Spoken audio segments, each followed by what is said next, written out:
What is going on, guys? Jack here, and welcome to the Academy. This is episode 1, and this is a series that runs parallel to my social Let's Play, in which I take you through my youth teams, some of the young players to look out for in the main Let's Play itself, as well as talking about training, player development, offering hopefully some advice along the way for you guys watching at home so that you can help kind of develop your own players and set up training yourself in Football Manager 2018. If you do enjoy this video, do leave a like on it.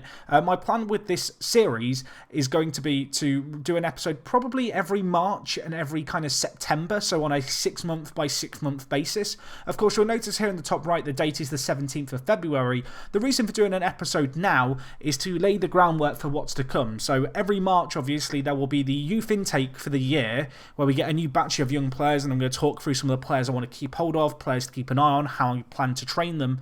And well, I thought today, before we get a youth intake, it might be a good position. You know, I've been at Sochaux a little while now in my Let's Play, to just give you an introduction to the reserve team, talk about the groundwork that I've done so far on the training ground.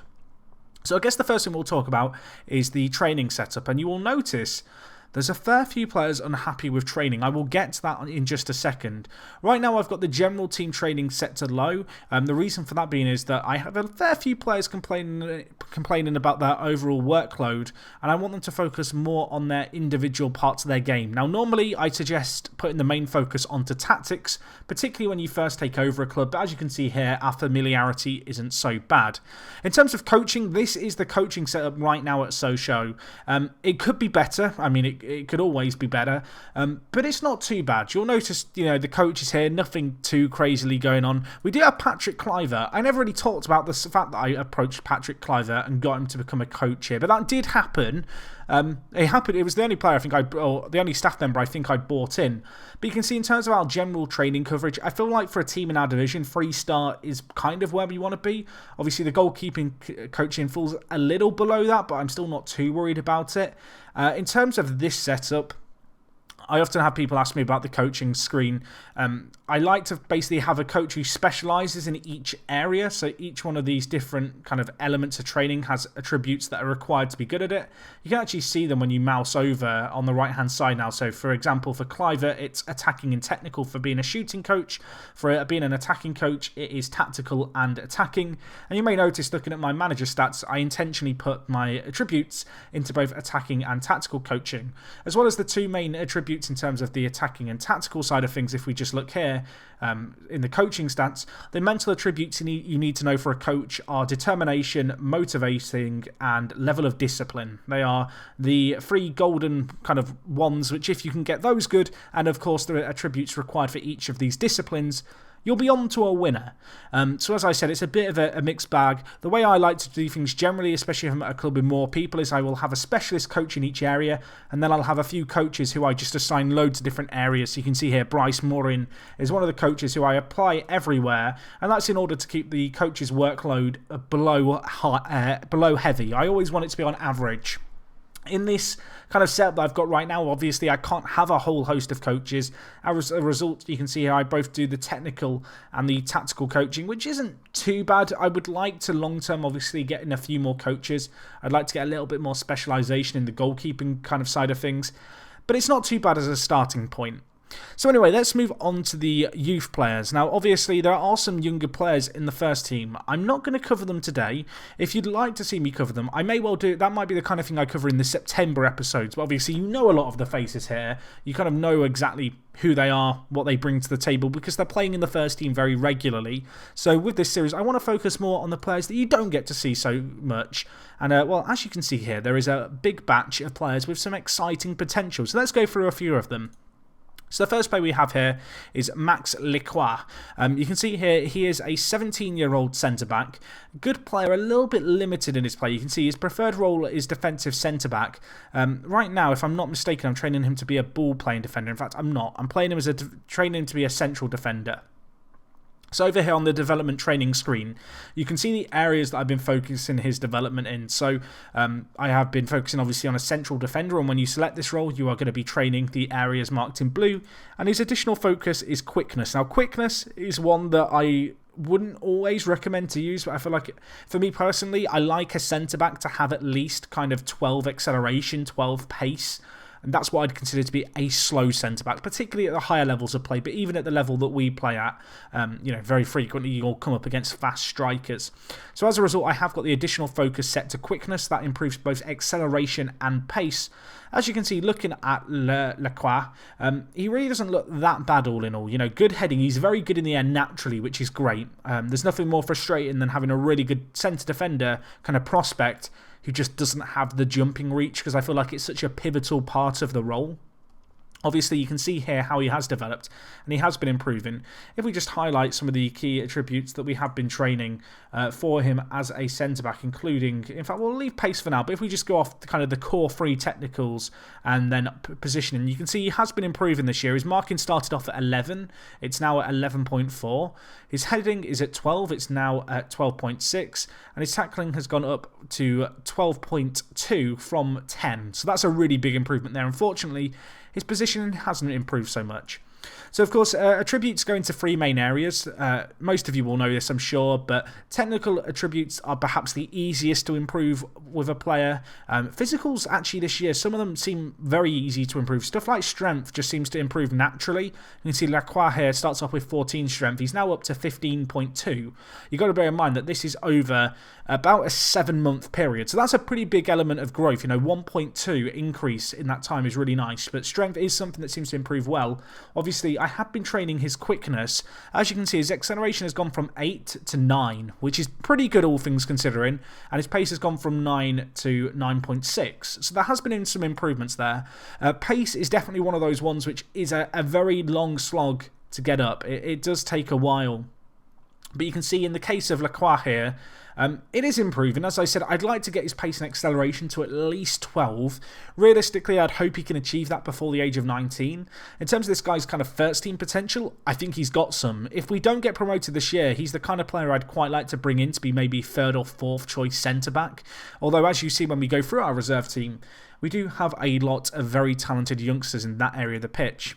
Anyway, the next of the players with big potential, at least in the eyes of our assistant, is Romain Sainz.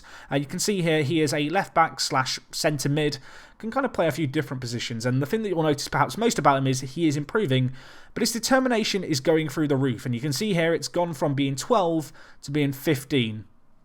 If we look here, you can see in terms of tutoring, we've currently got him being tutored by Florent Augier. And Augier here has 15 determination, so as you can tell, that has completely rubbed off on Sons, which is absolutely fantastic. That's exactly what you want to see. In terms of tutoring, there are 2 different types, and I know that not everyone knows the difference, so I do want to talk about these really quick. So here we have Ambrsio. You can see here he's only got 10 determination. I'd quite like to get him tutored, and actually Gibaud is not a bad option to tutor him with. So let's have a look here. So we've got Pierre Gibaud. You can see here he's got 15 determination. If we look at his information, he is a resolute personality. He obviously has that good determination, and his media handling is level-headed, which is good. So if we ask Gibaud to tutor him, obviously there are 2 options here. There is the one that is to ask Mbakaka, I can't say his name, Salem, which Salem is easier. Well, we can ask him to improve his game by tutoring him, or there is the take under the wing option. So if you ask a player to take, a youngster under his wing, the likelihood is that the player's personality, namely his determination as well as various hidden attributes, and his media handling could potentially rub off on the other player, if the 2 gel well. Now, it's worth noting that it won't always be the case that 2 players gel well when tutoring, but more often than not, there'll always be a slight increase in determination. It's very rarely that tutoring will go so badly wrong that it actually has a negative experience on a youngster. The other option you have is to ask him to tutor him because you think he can improve his game. And what this kind of tutoring does is it passes on player-preferred moves. So obviously we want him to take him under his wing. Hopefully, with this, Mbakata will be able to improve his determination and get it up to Pierre Gibaud's 15. Now, Gibaud is a key player for us. Now, one thing that's worth noting, and I apologise, this is going to be quite a rambly video in case you haven't kind of been able to tell already, but I'm hoping there's going to be some useful stuff in here. But if we just look at our squad profile view, this is, of course, our younger team. And you can see here, if we sort by kind of, determination, potential in this case, and then look across the determination, it's actually okay for most of our players. We don't have the most determined first team either, in all honesty, but players like Gibaud with 15 determination are going to be pretty important right now. Diarra is another player who's a little bit too young to tutor, but could be useful, but particularly Gibaud and Ogier with their 15 determination, they are really important to the team. As much as I've talked about in the main part of this series with Sochaux kind of wanting to let go of these older players, they are valuable assets in order to get the tutoring in order, because if I do sell them, I'm going to be stuck with what we've got. And for a few of these players, being able to get their determination up even just a little bit would be, well, absolutely fantastic. But anyway, Roman Sans, I went on a bit of a tangent there. That's why his determination's going up. You can see here he can play left back and centre mid. If we look at his training, right now I'm training him as a Mazzala. Now that might seem really odd, but there is method behind the madness. So looking at him here, he's quite a well-rounded player. As a fullback, his defensive stats really aren't that great. Marking is 10, tackling is 10, positioning is 8. His jumping reach is not that great, so he's never going to be able to play in the centre-back position, although why would he? He wants to play left-back. But also, his pace and acceleration aren't that great. And just generally speaking, as a fullback, I mean, you can see here, he's just not that well suited to it. His concentration could be a little better. But what I have identified with this guy is I think he could be a good Mazzala for us. Of course, that is a system that we play in the first team. Now, granted, there are still a few gaps in his game here, but his physicals are quite well suited to it. His first touch is very good, his passing's good, his vision's good. These are all attributes that really wouldn't have the most made of them. And the additional thing with training him as a Mazzala, which is going to see an improvement in these attributes, is he will get naturally good, obviously, in the centre mid position. But a lot of these areas are also areas of the game which are important in a more complete wing-back area, which is a role that we obviously may use in the future. It's a role that I quite like in FM, to be honest. And you can see here, as a complete wing-back, there are some gaps in his game, but the Mazzala role would actually help cover up some of those, whilst also developing him as a centre-mid option. Additionally, with this kind of player, I don't know if he's ever going to be good enough for the first team, but he could be a very good kind of backup player, kind of a second-choice player who's always on the bench. And if he can play left-back and centre-mid, that's obviously a very big kind of resource available to us off the bench in any kind of game. Of course, with this kind of player, I'm sure it's going to divide opinion. Some of you would be telling me and screaming at me, develop him to play fullback. But I don't know, I feel like with this guy, it's worth taking a chance, particularly with some of the other left-backs that we do have in the team. So anyway, another player we have, a player who I have talked about a little bit, is Brian Lasme here. He is a player who is on the fringes of really breaking into the first team and me giving him a chance, because he has improved so much this year. Looking at his training, we're training him as an advanced forward, so you can see here the attributes that he isn't improving in there. And it also just gives you an indicator of just how well-rounded he is. There are so many 12s and 13s across all the attributes here that he needs to play advanced forward.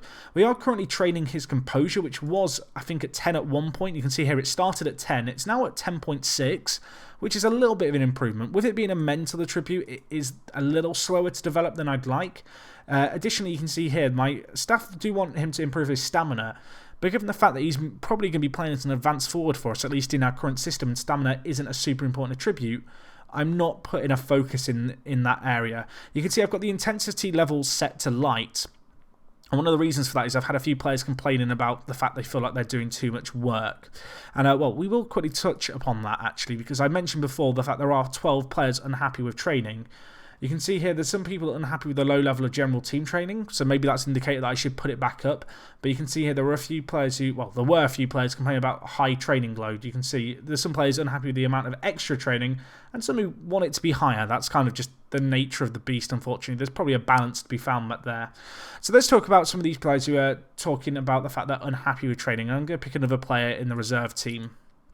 And I think for this we will go with... Let's go with Prevost, because he's probably a good example. Of course, our first choice goalkeeper in the first team. He's still 20 years old. He's still part of our academy, really. A product of it, of course. You can see the training thing that I've got him on is aerial reach. Now, he is unhappy because he doesn't think it's going to produce any more results. And the thing I'd say with this is use this as an indicator. If a player has this kind of concern in his training happiness, evaluate it. Is his aerial reach actually improving? And in the case of Prevost here, it's gone from 10 to 10.6 across the course of the last 7 months. Now, that's not a massive increase, especially compared to some of our younger players. However, if we look at him as a goalkeeper, you'll quickly see that he has a pretty well-rounded game in so many areas. You kind of look at the key attributes: agility 13, positioning 12, reflexes 13, kicking 13, handling 12, 12 communication, 12 command of area. The aerial reach is actually his biggest weakness, and whilst I'm sure it's an area of his game that he doesn't think can be improved, we've already shown that it is at least improving a tiny bit, and I'd rather train him in this area of his game to only get a slight improvement rather than make him a little bit lopsided as a player, maybe train his reflexes right the way up. I like my goalkeepers to have good aerial ability.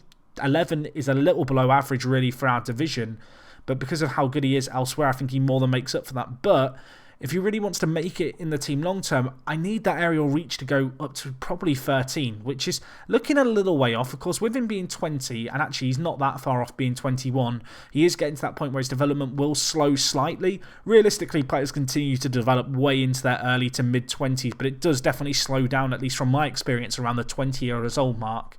And, well, as a result, I want to get that aerial reach up, and whilst I could focus on another area of his game, and he is unhappy with it, at least at the moment it is proving results. You know, if we go forward another 5 months and his aerial reach still sits at 10.6, that's a point when I might go, well, maybe the player's got a point. But if he can show just a little bit of improvement over a period of time, I feel like it's more than worth doing.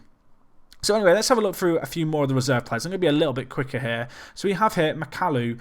He's a player who was in our youth team. He was in the under-18s. He's 19 years old. He's a very good player, but he's just lacking a little bit as a winger. I mean, if we compare, he wants first-team football, I should point out. That is why he wants to be loaned out. We did look at getting him a loan, but no one was really interested. But if we just compare him to some of the other wingers in our side, let's look. Who should we look at? Who's a good player to compare him to? Kitongo's not the worst example. As you can see, Kitongo's a lot better in a few areas, namely speed, vision, and attacking. Of course, Kitongo does play as an inside forward. You can see Makalu, he is left-footed. He does play on the left side, but he is capable of playing on the right, which does make him kind of a player that could be fairly useful for us in the first team going forward. But the issue I've got is that he's not good enough to be in the first team. I mean, we look at his performances here in the reserves. He's scored 7 goals and got 5 assists in 19 games. He's not playing badly, but I'd quite like to see him just to continue to play here. It's a little bit of a shame that he's kicked up a bit of a fuss. At 19, he's the kind of player who I look at. Physically, he's great. His technicals are really lacking. His mentals are pretty poor, if we're being honest. I might look to move him on because he's an unhappy player. He clearly doesn't want to be here. There might be some other options in the team. Anyway, the next player we have Aleksander Nisakala. You can see here he is a right back and a really exciting player. This is a player who I definitely think will be in the first team in the next few years. He's the kind of player who, if we don't go up this year again, I'd be pretty tempted to promote him to the first team, maybe to be second choice right back. You can see, looking at him, he's really well suited to the full-back on attack role. Yes, his marking could be better, but generally speaking, his tackling's good, his positioning's good, his teamwork's good. Of course, the attributes highlighted in the darker blue are the more important ones for his role. His stamina's a little lacking. If we look at his training, we're actually training him to play wing-back, just because I would like to see some of these other mentals improve. The likes of decision off the ball would be nice to improve, because I do quite like an attacking fullback. I'd like to play with more attacking fullbacks maybe in a few years' time. And, well, he could be very well suited to that. You can see I've not got an additional focus on him. And the reason for that is that his wing-back role is training stamina. Now, if I was looking across this and being hypercritical, and I wanted to train him elsewhere, which would naturally obviously increase his workload that he might kick up a fuss about, I would probably look at his stamina or his marking. His marking is what my assistant wants him to look at. You can see it started out at 8.6. It's now at 9, so it is improving a little bit with the role training. Stamina, on the other hand, started at 8.8. Now he's at 10.4. That is a very big improvement. You will find that sometimes 17-year-olds, just their physicals seem to rapidly improve, particularly stamina and strength. I found those two to be big ones. I have seen players' accelerations and pace go up as well. Some people sometimes ask about jumping reach. That's a really tricky one to coach. I hope I have an example here to talk about that a little bit. But jumping reach is an interesting one that I'd like to talk about separately.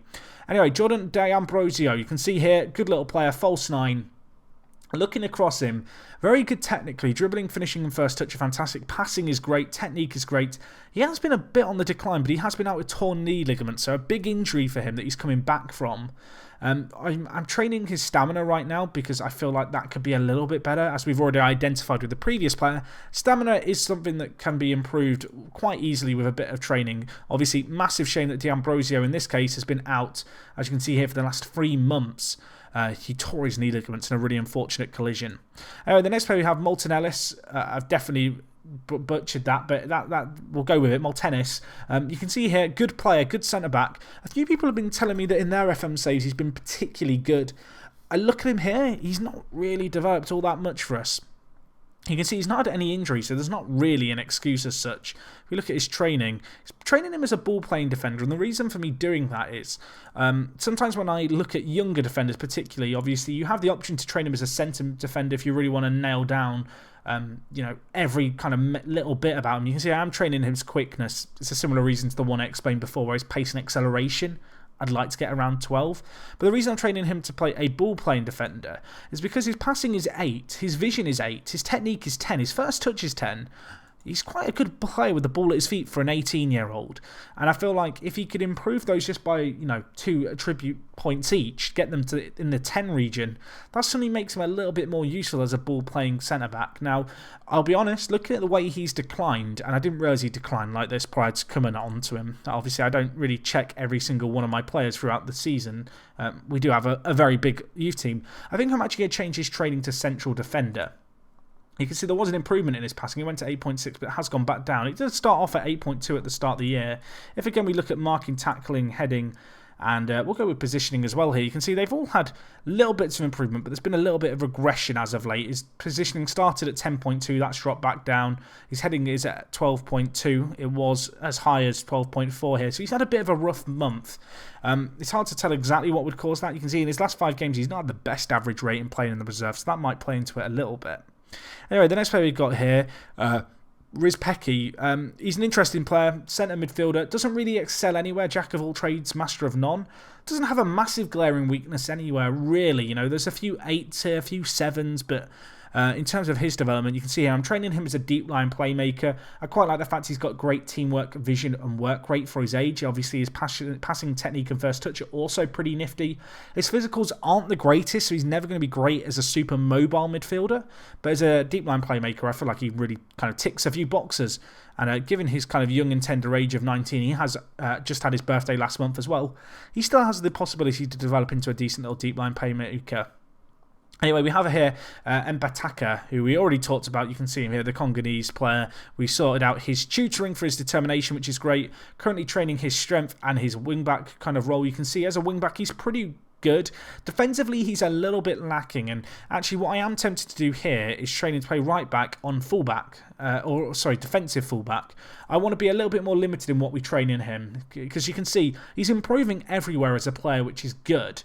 But it'd be great if we could improve him defensively, because he's a good wing-back. Crossing is good, dribbling is good, his off the ball's pretty great, to be honest, and he's quite a flexible player in the positions he can play. But he is naturally a full-back, and defensively, his game is a little bit lacking. It'd be nice to get that marking up to 11, 12 if we can, the tackling up by 3 or 4 as well. But the fact he's performing so well in training is a very positive sign. You can see here his crossing's gone from 11.2 to 11.6. I did notice, actually, looking at him here, a sharp increase in his stamina and strength. So if we look at these, his stamina started out at 11.2. It's now at 12.2. That's pretty good for in 7 months' time. Strength has gone from 8.4 to 9.6. So those are some really sharp increases. His strength's actually gone up by 0.6 in a month, which is superb. Stamina's gone up by 0.6 as well. So he's had a really good last month in training. Hopefully if we can get that determination to 15, that's going to really help him knuckle down. And, you can see here, as a fullback, he is just a little bit lacking. There is part of me that would be tempted to maybe train him to play a more attacking, kind of right attacking midfielder role. We could look, realistically, to maybe play him as a winger.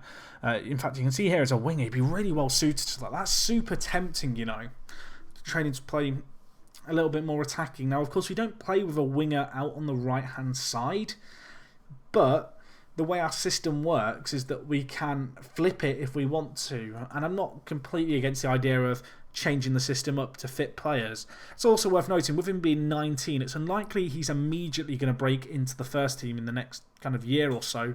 And who knows, in 2 years' time, we might already have a better inside... Well, we might already have, a winger option and decide to play with 2 wingers instead.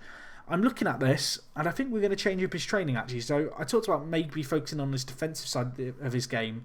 That is tempting, but he's already, fairly kind of... He has a little bit of competence, I guess, at the wide midfielder roles.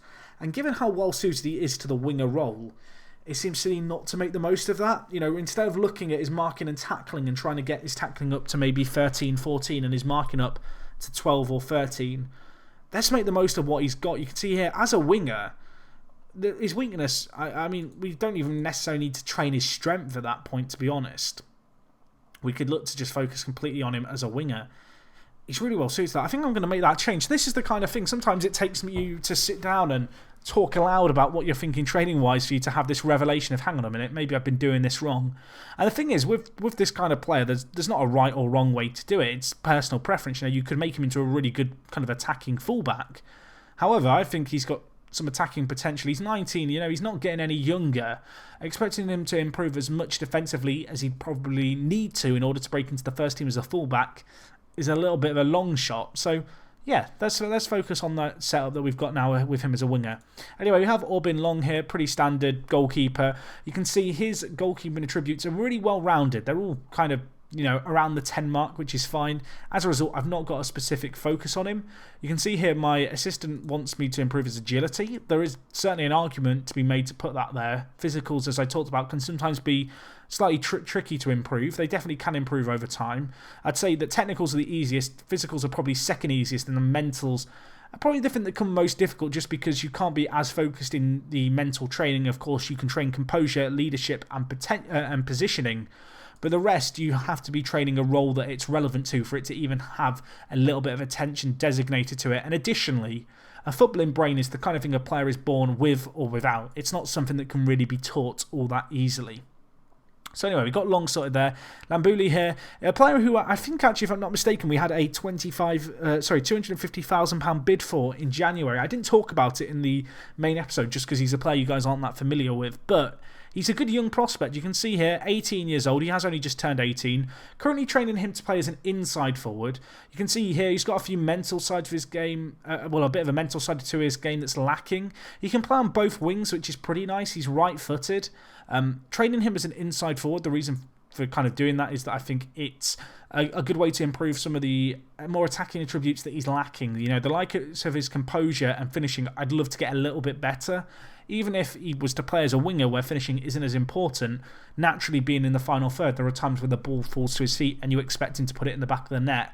And 7 finishing really isn't going to cut the mustard there. You can see we are training his stamina. Naturally, with him playing out wide, there's going to be a lot of getting up and down the pitch. He actually had a bit of a rough start here. You can see we were training his stamina. It dropped down. It is now back on the resurgence. It's got up to an 8.8. So that is a bit of an improvement from where it started.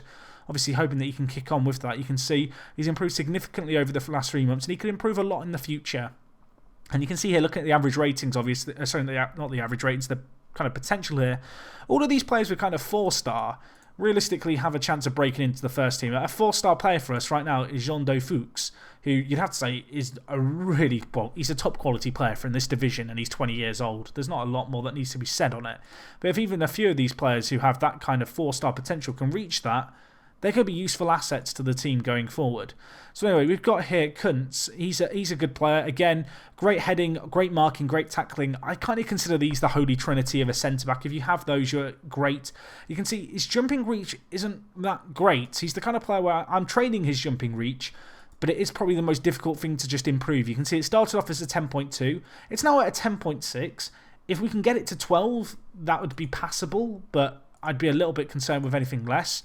The other option that I would have is to train him to play as a centre defensive mid. And whilst that is tempting for a few reasons, I feel like because the only weakness is his jumping reach, which could still improve, it's worth, at least for now, persevering, training him as a ball-playing centre-back.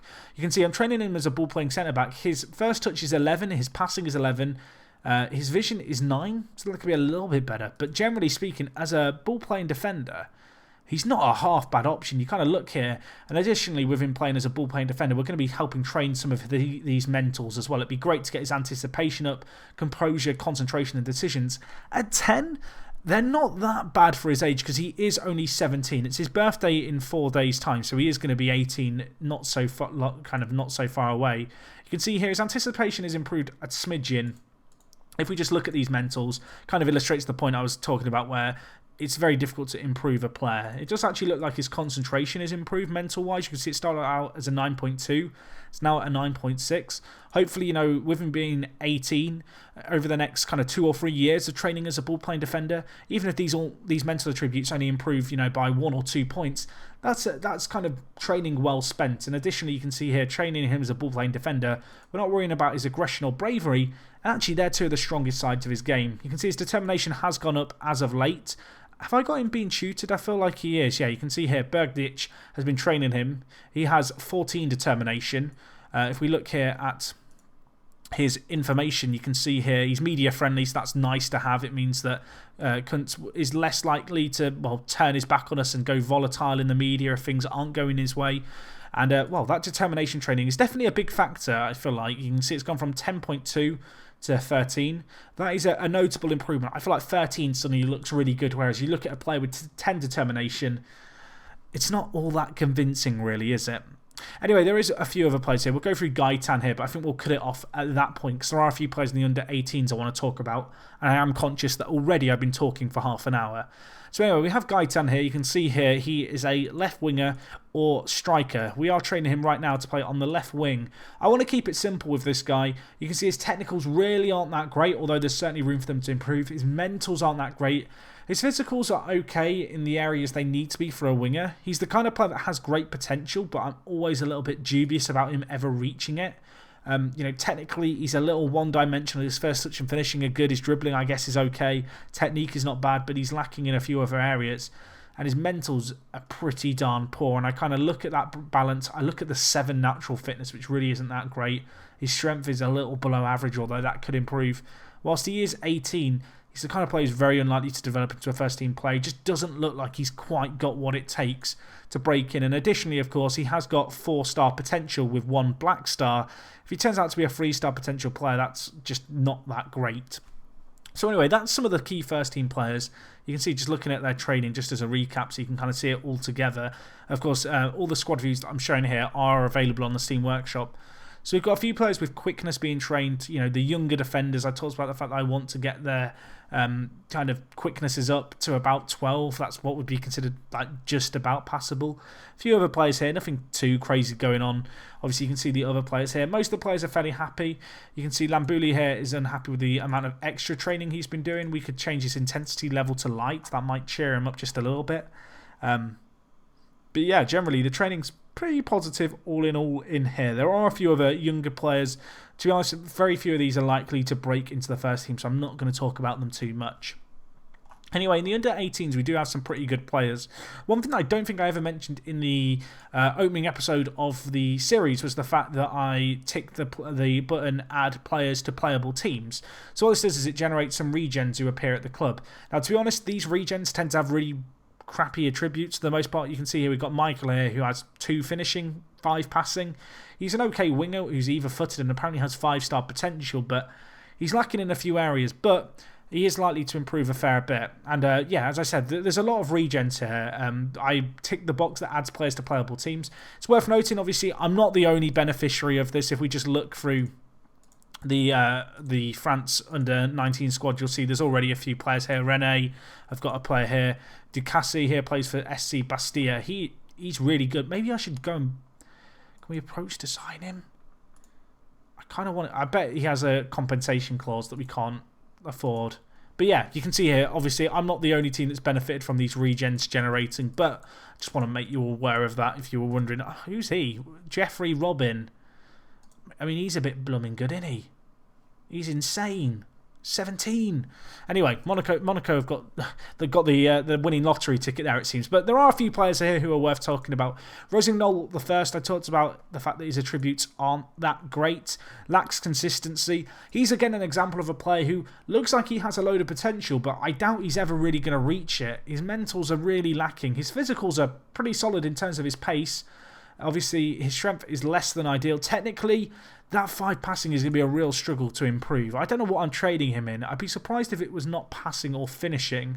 So I'm trading his finishing, which literally started off at 1. It's now up to 2.4. So that's a pretty decent improvement over 7 months. Naturally, with this kind of player, the lower attributes feel like they always improve that little bit quicker. I guess just because they're so low to begin with. But his passing's also improved a little bit. You can see in terms of training him, I'm training him to play inside forward. He's naturally a winger, so you'd think I'd train him as a winger. But that would mean that he doesn't get some attention to stuff like his composure that I'd like to improve. Obviously, his finishing, I'm doubling up on in terms of as an inside forward, he gets some attention on that, and training it as a separate thing, he gets the attention on that. And also as an inside forward, it's going to help with stuff like his long shots and passing, which is naturally stuff that I do want to see improved. Anyway, a few other players we've got here. We've got Mchangama. He's probably a slightly better option. You can see a right player plays on the wing, which again, training him to play as an inside forward, playing, I guess, the right attacking midfielder role. Yeah, you can see here. He's only accomplished in this position, so I want him to get natural at it. He's not a bad young prospect by any means. Again, has really good physicals. Determination of 19 is instantly great. I love good determination in players. He's a little bit similar to the guy we just looked at. I guess the difference is that he's not got any attributes at 2, but stuff like dribbling at 8, finishing at 6, first touch at 7, passing and technique, not looking that great. Unless there is like a real revelation in performance, he's just going to have too many gaps in his game to play for us, I feel like. Even if we wanted to just play him as a winger, which as far as roles go is kind of limited in what's required, he's still lacking the dribbling, passing and technique required. And given the fact he can only play on the right hand side of the midfield, they are attributes that no matter what role he plays in, he needs to have good at. So we're training him in them. He has only just turned 17. Maybe he can improve. We do have Alois Leroy here. You can see here, don't be fooled by his eccentricity stat being off the charts. Obviously, I like to describe eccentricity as basically the likelihood of doing a scorpion kick. It's not something you necessarily want in a goalkeeper, but he's got it in abundance, has got 20 determination and has improved a lot. You can see with him, his jumping reach and aerial reach are really, really poor. If we look at his training, I am training his aerial reach. Again, he's the kind of player who it feels like the game's generated as a regen at the start of the game. He has great potential. Don't get me wrong, his mentals are amazing for his age, really. He's only 17 and just turned 17. His pace is pretty good. Agility is solid. But his shot stopping, aerial ability and distribution are just lacking. I mean, if we look here at his information, or sorry, his attributes, his height is only 180 centimetres. Now, that's not tiny, but it's not great either. I do sometimes have people ask me, Jack, why do you play in centimetres and not inches and feet, which is kind of standard here in England? And the reason I play in centimetres is because players do grow, especially regen players. I don't know about real players actually, but regens do grow in height. And obviously if you have a player's height in centimetres, you get informed more regularly when he's actually growing in height rather than every inch that he grows, which is quite a lot for someone to grow over a period of time. So yeah, measure things in centimetres. It's a bigger number. It sounds bigger. Remember that. That's life advice for you. Anyway, a non-regen player here. We have Yon Baki. He's a good player, good little centre-back, lacking that determination. I wonder if there's anyone we can get to tutor him. Unfortunately, we don't have any tutors for him because his determination is really poor. Looking at him, he is a centre-back who has 5 jumping reach. Now, I talked about the fact that I do train jumping reach in centre-backs if I think they can reach it. But 5 jumping reach is just too low. It's just too low, fundamentally. So I'm training him to play fullback here. As a fullback, he's still got a long way to go. He's the kind of player who has some really good attributes, but they don't really lend himself well to a role as such. You can see here his vision obviously is really poor. His aerial ability is goddamn awful. Technically, he's not that great going forward. He's essentially a centre-back who can't jump. And that might not be a big deal to some people because I guess his heading masks it a little bit, but 5 jumping reach is just a problem. He is only 16, so he could improve. His actual height isn't as tiny as I was thinking it might be, but yeah, it could be better. He's the kind of player who, he looks like he has a ton of potential. If a team came in with a £500,000 bid, I'd probably sell him just because he doesn't really fit a role. Sometimes you'll get these players and they look great and they have some really exciting attributes, but they just don't really lend themselves well to anything. Anyway, we have here Sofiane Adi, a Moroccan player. You can see here a fullback, also can play centre-back.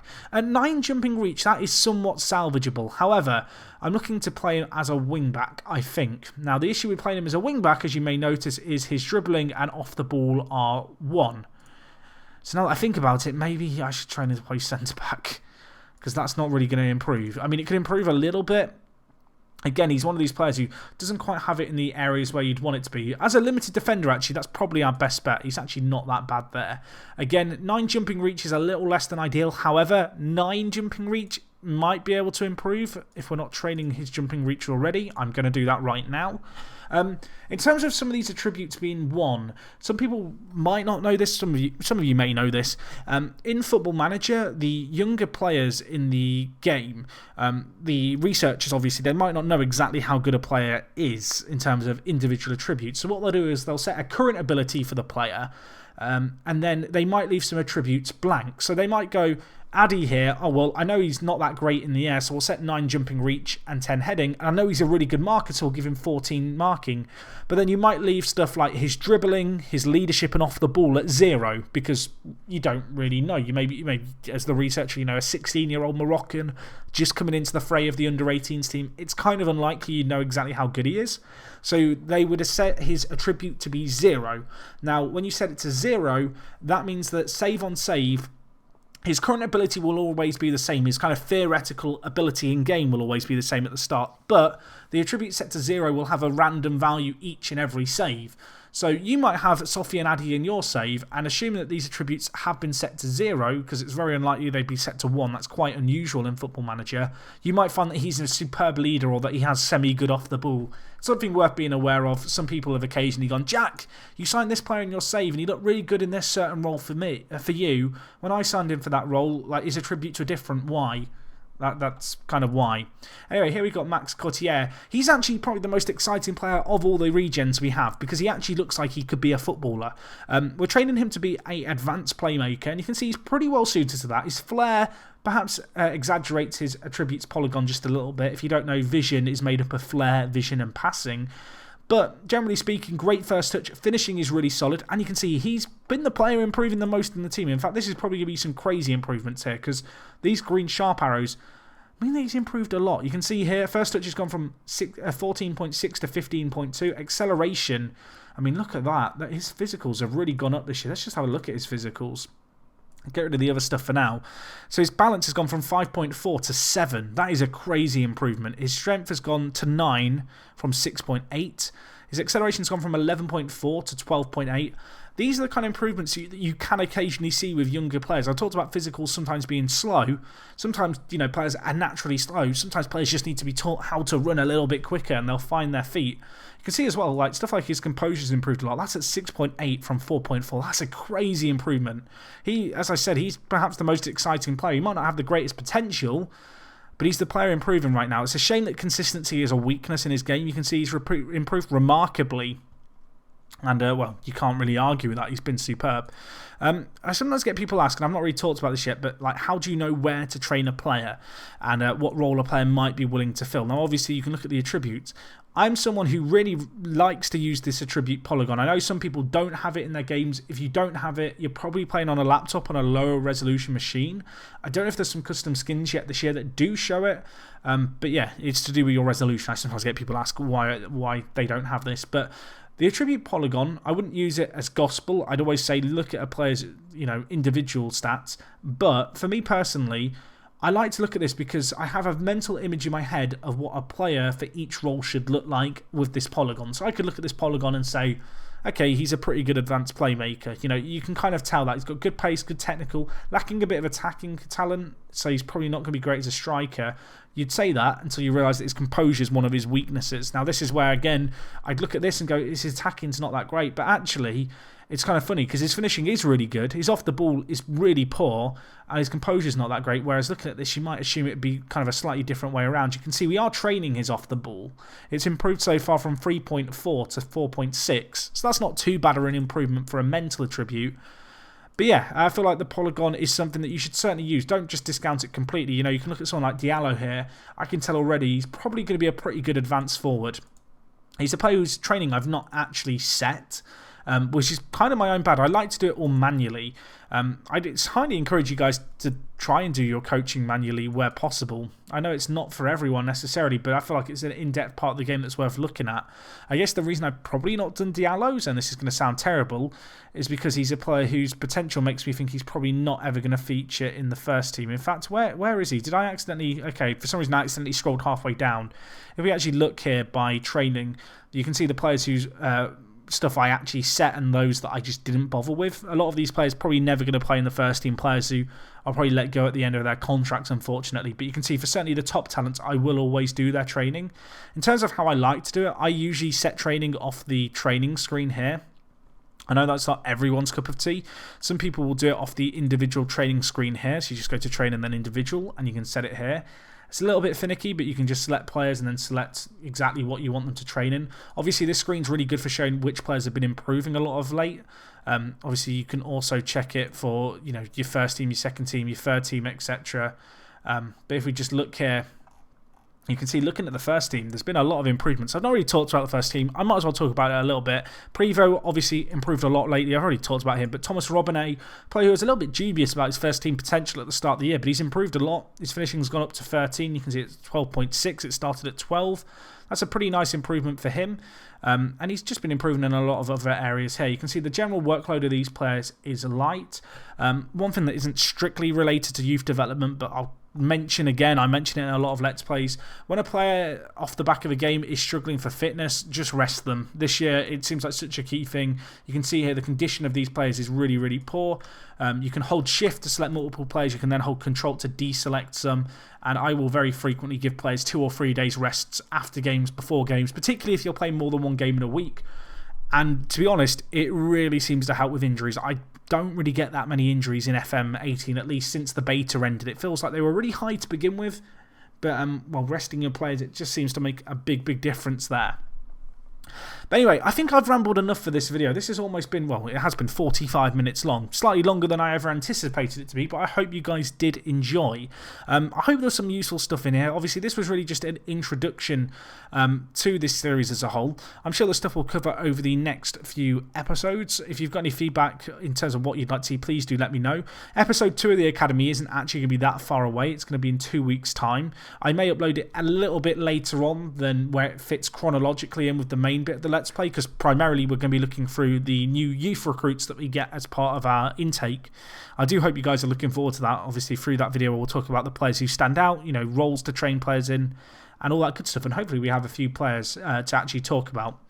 But yeah, that's going to be all from me, guys. I do hope you found this video useful. As I said, I feel like future episodes probably won't be as long and waffly as this, and I hope this isn't going to put too many people off. If you've gone till the end of the video, please leave a comment about ice cream. Just make it something random that only that you know because you've got to the end. Obviously, if you have enjoyed this, you've watched until this point, smash the like button. Let me know that you're enjoying this. Hopefully there was some useful information in here. Of course, this is all my personal opinion, how I like to approach things, how I like to develop players. And yeah, let me know what you made of this. Rooms for improvement, I'm sure. But I feel like this was a pretty good first episode all in all. Anyway, guys, that's all from me. It is me, Jack. Subscribe if you're new around here. And other than that, I will talk to you guys in a bit. I'm out.